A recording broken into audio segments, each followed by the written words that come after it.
Hey, this is Notser, and this is a look at the early tier Japanese cruisers. At tier 1, we've got the Hashidate, 5100 health, 4 120mm guns, 2 AA DPS, it's going to be so useful, not. 19.5 knots, that is not including the speed signal flag, and 7.7 kilometer range for the ship detection is also not including any camos you might be equipping on the ship, or even concealment for your commander. Let's face it, tier 1s very rarely will have a 19 skill commander.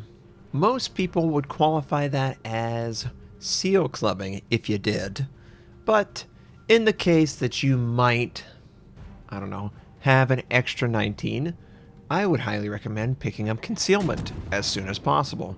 And the Japanese cruiser line, not really at tier 1 because tier 1's just different from everything else, but the overall identity of the Japanese cruiser line is one of HE, slower turret traverse than the average, and the potential to detonate some targets. I feel so bad for that guy. Wow! Yeah, sucks to be detonated. But seriously, the turrets will traverse slower. HE is going to be a little bit more effective on average, and overall you will eventually get access to torpedoes, which will be exciting, but not at tier 1. At tier 2, we've got the CHIKUMA. The CHIKUMA has 8 152mm guns, a huge jump in health, 26 knots in the water. It still has the 2 DPS for AA. Woohoo! 9.2 kilometer concealment, that is not including camouflage or the commander. And in general, the CHIKUMA it's okay. It's not spectacular at tier 2. It's very average, doesn't have torpedoes still, and it's very unlikely that you would ever get access to a commander with 19, but I put it on the screen just in case. Demolition is priority, concealment priority, expert marksman is priority, priority target is priority. Those are the first few skills that you really want to pick up. After that, it is just a matter of dedication. And I don't know how much dedication is going to be given to the CHIKUMA because, it's the CHIKUMA. Now, on the armor, you might have noticed that there's a little bit of extra armor in the rear. I believe, don't quote me on this, but I believe that the citadel is actually outside of the ship at one specific point near the rear, or it's just some weird up-armored zone that exists on World War I era ships. Who knows? But you're starting to pick up into the very nimbleness that the Japanese have with the lower than average armor. Just enough armor for that AP shell from the battleship to stick. Unfortunately, it's not low enough that it will overmatch. One could only hope, right? But yeah, CHIKUMA. At tier 3, we have the TENRYU. It has a little bit less health, but it has torpedoes, yes. 7 kilometer range torpedoes, 4 140mm guns. You will hear 140mm guns quite often. 32.5 knots in the water. 7 AA DPS, woohoo! It might actually face aircraft. And 8.3 concealment. So this is starting to really pick up the identity. Torpedoes, you can get into a position of ambushing against this Kawachi. I was close enough because of the island, and quite frankly, the friendly running into the island, pulling a Notser. I would give him a hug if it wasn't for the fact that he's already dead. But you want to try and use everything to your advantage. Now, you might notice that there's a directional aircraft thing. Obviously, if there's no aircraft on the ship, don't do it. I make some sort of generic build, and I would recommend that instead of doing the aircraft, maybe preventative maintenance.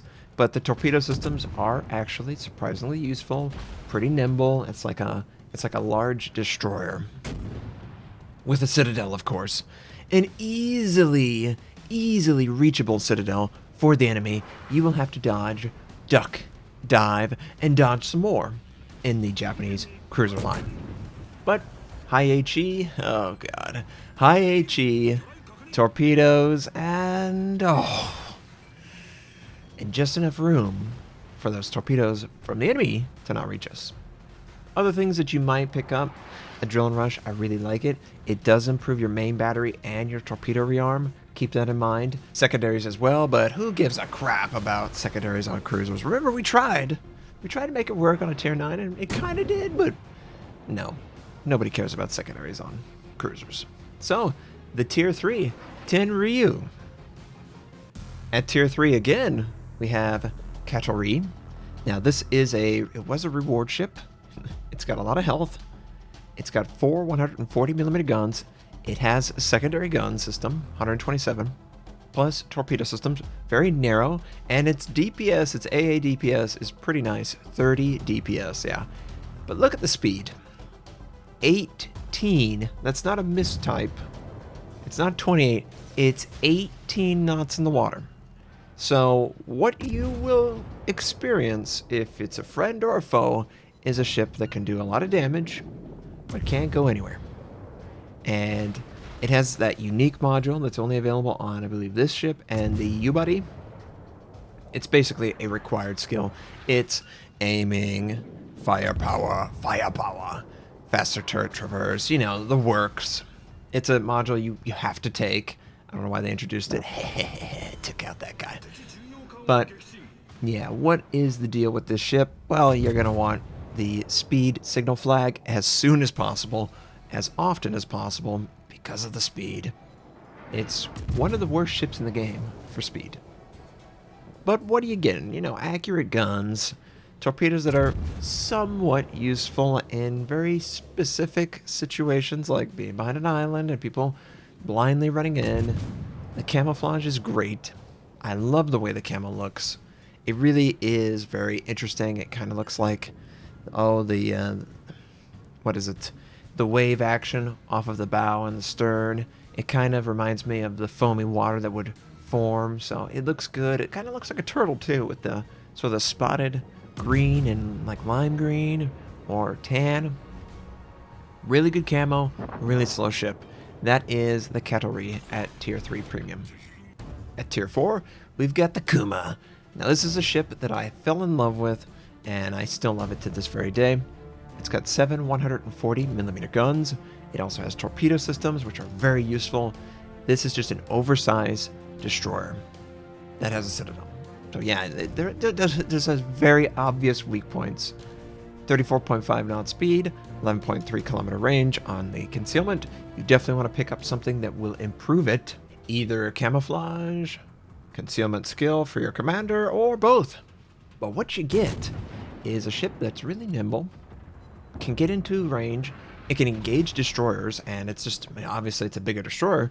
It's got the torpedoes on the left and the right, the port and starboard, so you can indeed, because it can turn so well, use both to take out a potential target. Maybe a cruiser sitting in smoke. Ah, yes.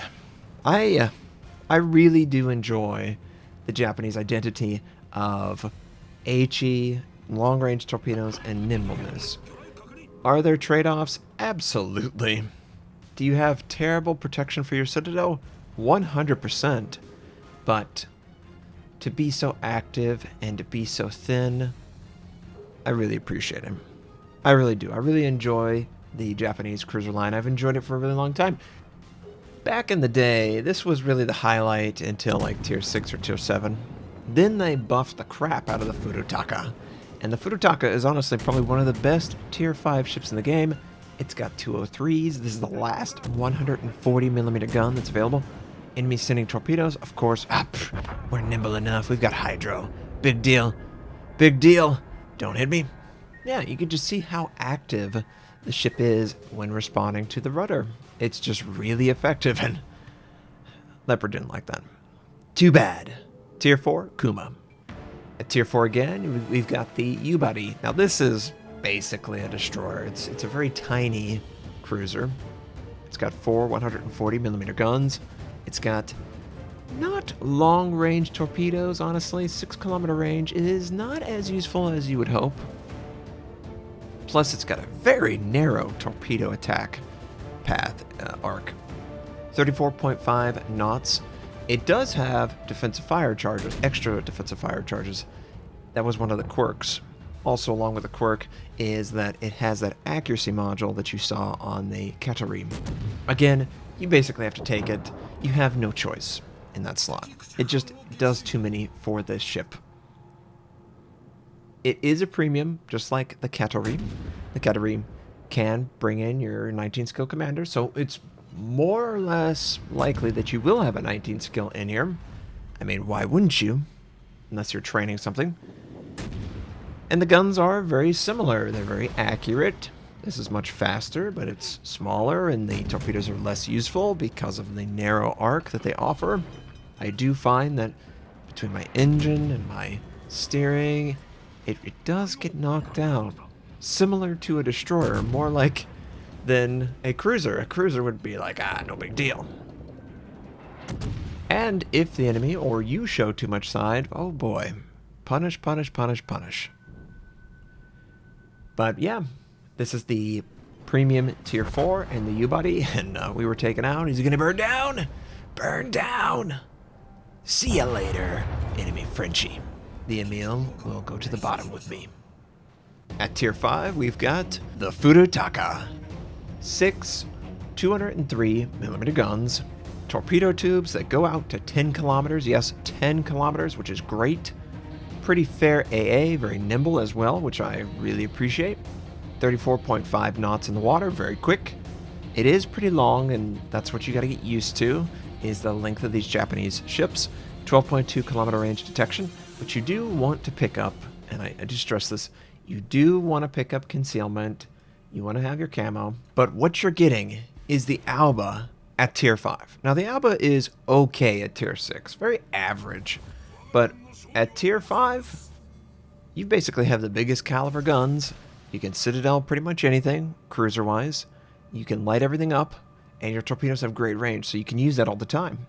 And it's fantastic. Now, it's not quite as bad as the French in that it only has like 2 or 3 torpedoes. It does have 4, but I would have liked another launcher. Now, that would have made it completely broken and imbalanced, but 1 torpedo launcher has a much higher chance of missing than 2. Basic math, right? And if I can use AP at the broadside, I use AP at the broadside because the 203s are going to punch through and give you a ton. So what I would recommend for the 203s is we work into that identity, HE, until the target is perfectly broadside, then AP.